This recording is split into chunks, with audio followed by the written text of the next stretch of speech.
दोस्तों, आप सभी का मेरे YouTube channel GK comma math by SK में स्वागत है। आज हम भूकंप के बारे में पढ़ेंगे कि भारत में जो भूकंप आते हैं कहाँ सबसे अधिक इसका प्रभाव रहता है और किस क्षेत्र में इसका सबसे कम प्रभाव रहता है। मेरे चैनल को सब्सक्राइब कर घंटी ज़रूर दबा लीजिएगा ताकि इस तरह का वीडियो आप तक पहुंच सके। दोस्तों को भी शेयर कीजिएगा, फेसबुक और व्हाट्सएप पर भी इसे शेयर कीजिएगा। भारत में भूकंप के मुख्य कारण भारतीय प्लेट का यूरेशियाई प्लेट के साथ अभिसरण है। ये भारतीय प्लेट है, इसका ऊपर की ओर खिसकना माना जाता है भूकंप का कारण है। धीरे धीरे ये वामावर्त होकर घूम रही है। धीरे धीरे ये वामावर्त होकर घूम रही है। हिमालय का पर्वतीय भाग, ये हिमालय का पर्वतीय भाग है और उत्तर मैदानी भाग, ये नीचे वाला जो क्षेत्र है उत्तर मैदानी भाग है। यहाँ पे भूकंप के दृष्टिकोण से ये सबसे संवेदनशील है ऐसा माना जाता है। ये हम संकेतक के आधार पर जानते हैं कि सबसे कम और सबसे अधिक तीव्रता के भूकंप में क्या अंतर होता है। सबसे अधिक तीव्रता का भूकंप जो होता है 9 तीव्रता का भूकंप, ये पूर्वोत्तर का क्षेत्र है, इधर आता है। बिहार और यूपी का ये थोड़ा क्षेत्र है, ये उत्तराखंड का क्षेत्र है, ये हिमाचल प्रदेश का क्षेत्र है, ये जम्मू कश्मीर का क्षेत्र है, यहाँ कच्छ है जो गुजरात में है, यहाँ पे महाराष्ट्र का ये क्षेत्र है, ये अंडमान निकोबार है। यहाँ सबसे अधिक तीव्रता का भूकंप आता है जो 9 या 9 से ऊपर। इसका अर्थ होता है कि जब यह भूकंप आता है तो काफ़ी अधिक मात्रा में जान माल का नुकसान होता है। जोन 4, ये जो आप हरे कलर का देख रहे हैं ये सब जोन 4 के अंतर्गत आता है। ये आपका सिक्किम है, यहाँ पश्चिम बंगाल, बिहार, उड़ीसा, उत्तराखंड, इधर एमपी, इधर हिमाचल प्रदेश, जम्मू कश्मीर, पंजाब, ये थोड़ा हरियाणा का क्षेत्र, ये सब जोन 4 के अंतर्गत आता है।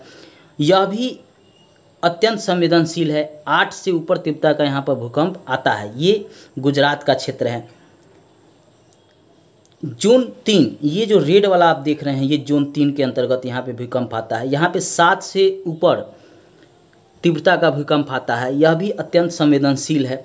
ये राजस्थान का क्षेत्र है, यहाँ पे एमपी का क्षेत्र है, छत्तीसगढ़ है, झारखंड है, उड़ीसा है, यहाँ पे आंध्र प्रदेश है। इधर चले आइए तो महाराष्ट्र है, ये महाराष्ट्र है, ये एमपी है, ये राजस्थान है, ये गुजरात है, यहाँ पे कर्नाटक है, केरल है, तमिलनाडु है, आंध्र प्रदेश है, तेलंगाना है। ये बहुत बड़े क्षेत्र में जोन 3 के अंतर्गत भूकंप आता है।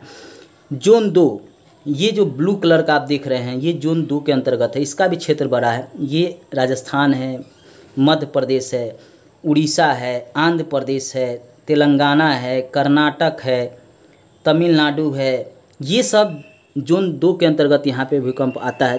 6 तक यहाँ भूकंप आता है और जोन 1 के अंतर्गत कम तीव्रता की भूकंप आती है। 1 से 2 या 3 तीव्रता की भूकंप आती है, इसलिए वहाँ जान माल के नुकसान नहीं होता है। आइए हम जानते हैं।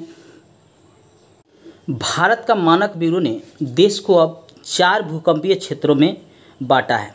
पहले जो था 5 भूकंपीय क्षेत्रों में भारत को बांटा गया था। अब जो है केवल 4 मानक ब्यूरो ने निर्धारित किया है भूकंपीय क्षेत्र, भूकंपीय जोन। यह नया वर्गीकरण मॉडिफाई इंटेंसिटी MI स्केल के आधार पर किया गया है। यह प्रश्न पूछ सकता है कि अब जो भारत को 4 ही जोनों में बांटा गया है यह किसके आधार पर किया गया है, तो मॉडिफाई इंटेंसिटी स्केल के आधार पर किया गया है। किसने यह दिया है? भारत का मानक ब्यूरो ने यह बताया है। भारत में आने वाले भूकंप का क्या प्रभाव हो सकता है यह भी जानिए। रेत का बाहर आना, जब भूकंप आता है, जैसे ये जोन 5 है या 4 है, जब इसमें भूकंप आता है तो ये ज़मीन के अंदर से रेत बाहर निकलने लगता है। ज़मीन के अंदर से रेत बाहर निकलने लगता है और एक टीला का निर्माण होने लगता है। रेत और पानी इसके अंदर से निकलने लगता है। नदी का मार्ग बदल देता है। जैसे कोई अगर नदी ये बह रहा है तो यह नदी अब इस मार्ग को छोड़ देगा और ये इस तरह हो जाएगा। जैसे हड़प्पा में विनाश का कारण नदी का मार्ग परिवर्तन भी बताया गया है, यह भूकंप के कारण ही हुआ था। तो जो नदी अब उत्तर पूर्व की तरफ बहने लगेगा। पहले यह पश्चिम से पूरब की तरफ बहता था, अब यह मार्ग परिवर्तित कर उत्तर से दक्षिण की तरफ अगर बहने लगे तो फिर इधर का क्षेत्र तो बंजर हो जाएगा या उस पर प्रभाव पड़ेगा, तो मार्ग भी परिवर्तित कर देता है। जलाशय का टूटना, जो बड़े बड़े डैम हमारे बनाए गए हैं, नदी के ऊपर बांध बनाए गए हैं, यह टूट जाता है, जिससे जो है पानी जो है इस डैम में इधर सुरक्षित किया गया। अब यह जब टूटेगा तो इधर जो गाँव है, बस्ती है, नगर है, उधर यह बहने लगता है, जिससे काफ़ी क्षति होती है।